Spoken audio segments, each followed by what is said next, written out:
दोस्तों, मैं अभी अजमेर शहर में खड़ी हूँ। अजमेर शहर जिसे हार्ट ऑफ राजस्थान या राजस्थान का हृदय कहा जाता है, जहाँ एक और यहाँ विश्व प्रसिद्ध ब्रह्मा जी का मंदिर है, वहीं दूसरी तरफ यहाँ पे सूफी संत ख्वाजा मोइनुद्दीन चिश्ती की दरगाह है। इसलिए अजमेर को सांप्रदायिक सद्भावना का संगम स्थल भी कहा जाता है।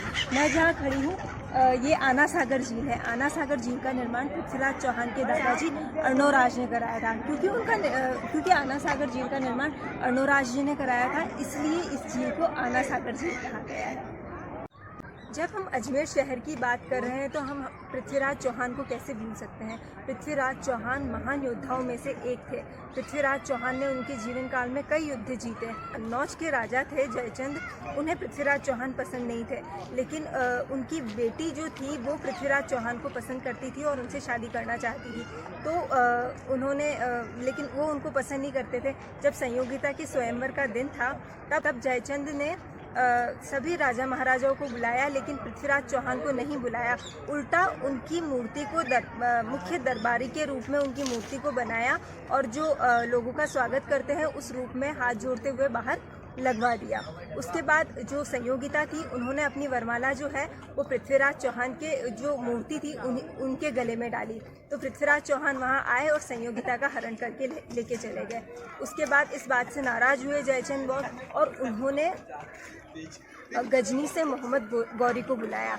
गजनी से मोहम्मद गौरी को बुलाने के बाद ऐसा कहा जाता है कि उनके पृथ्वीराज चौहान के बीच और मोहम्मद गौरी के बीच कई युद्ध लड़े गए, जिसमें पृथ्वीराज चौहान ने मोहम्मद गौरी को हराया था। तराइन का जो पहला युद्ध था उसमें पृथ्वीराज चौहान ने मोहम्मद गौरी को हराया और उसके बाद मोहम्मद गौरी को माफ करके उसे जाने दिया। लेकिन तराइन का जो द्वितीय युद्ध था उसमें मोहम्मद गौरी ने कपटपूर्वक पृथ्वीराज चौहान को हरा दिया और उन्हें अंधा करके अपने साथ गजनी लेकर चले गए। उसके बाद जब पृथ्वीराज चौहान के जो दरबारी विद्वान थे जिनका नाम था चंदबरदाई, वो उनकी मदद करने के लिए गजनी गए। उन्होंने वहाँ पे मोहम्मद गौरी को कहा कि हमारे जो राजा हैं वो शब्दभेदी बाण विद्या में बहुत निपुण है। शब्दभेदी बाण विद्या का मतलब होता है कि आपने हमारे राजा को भले ही अंधा कर दिया, लेकिन वो फिर भी बिना आंखों के भी अपना निशाना बहुत कुशलतापूर्वक चला सकते हैं। तो फिर उन्होंने बोला ठीक है, हम ये कुशलता हम भी देखना चाहेंगे। तो उसके बाद मोहम्मद गौरी देखने बैठ गया। तो उसके बाद चंदबरदाई ने कहा 4 बास 24 गज अंगुल अष्ट प्रमाण ता ऊपर बैठो सुल्तान मत चूक चौहान। इसका मतलब है 4 बास 24 गज और अंगुल अष्ट प्रमाण मतलब 8 उंगलियों की दूरी पर सुल्तान बैठा है और चौहान अपना निशाना मत चूकना। इससे पृथ्वीराज चौहान को अपनी डिस्टेंस का सीधा अंदाजा हो गया मोहम्मद गौरी से और उन्होंने अपना निशाना इतना सटीक लगाया कि वो डायरेक्ट मोहम्मद गौरी के ऊपर जाकर लगा, जिससे मोहम्मद गौरी का वध हुआ। लेकिन चंदबरदाई और पृथ्वीराज चौहान दुश्मनों के हाथों नहीं मरना चाहते थे, इसलिए फिर उन्होंने एक दूसरे को मारकर वहीं अपने प्राण त्याग दिए। तो हमको इस पूरी कहानी से क्या शिक्षा मिलती है? हमें इस पूरी कहानी से ये शिक्षा मिलती है कि पृथ्वीराज चौहान के दल में एक योद्धा था जिसका नाम था प्रताप सिंह। उनके बीच में और पृथ्वीराज चौहान के बीच में इंटरनल इश्यूज और डिफरेंसेस थे।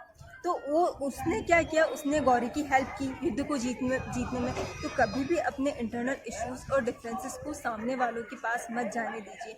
उससे ना आपका फ़ायदा होगा, ना आपके जो टीम का मेंबर होगा उसका फ़ायदा होगा। उससे हमेशा फ़ायदा सामने वाले का ही होगा।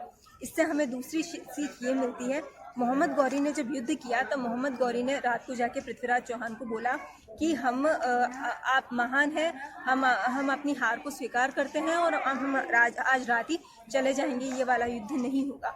लेकिन उसके बाद पृथ्वीराज चौहान ने कहा ठीक है। उन्होंने अपनी जो भेड़ होती है, मोहम्मद गौरी की जो भेड़ें थी उस पर अपनी मशालें लगा दी और मशालें लगाने के बाद उन भेड़ों को रवाना कर दिया, जिससे पृथ्वीराज चौहान और उनके दल ने ये समझा कि सेना वापस लौट चुकी है और अगले दिन अचानक ही उन लोगों ने जो है वो हमला कर दिया। दूसरी शिक्षा ये मिलती है कि कभी भी अपने दुश्मन को कमज़ोर ना समझे और अगर आपका दुश्मन आपसे बहुत फ्रेंडली तरीके से अचानक बिहेव में चेंज करके बात कर रहा है तो अपने आँख और कान को खुला रखिए। तीसरी और सबसे अच्छी शिक्षा ये मिलती है कि पृथ्वीराज चौहान और चंदबरदाई ने दुश्मनों के हाथों नहीं मारे जाकर एक दूसरे को यानी कि अपनों के हाथों मरना ज़्यादा अच्छा समझा। उन्होंने एक बेहतरीन दोस्ती की मिसाल कायम की। आई होप आप लोगों को मेरा वीडियो पसंद आया होगा। आप लोग अपना साथ और आशीर्वाद बनाए रखिएगा और मेरे चैनल को लाइक और सब्सक्राइब करना मत भूलिएगा। Thank you so much.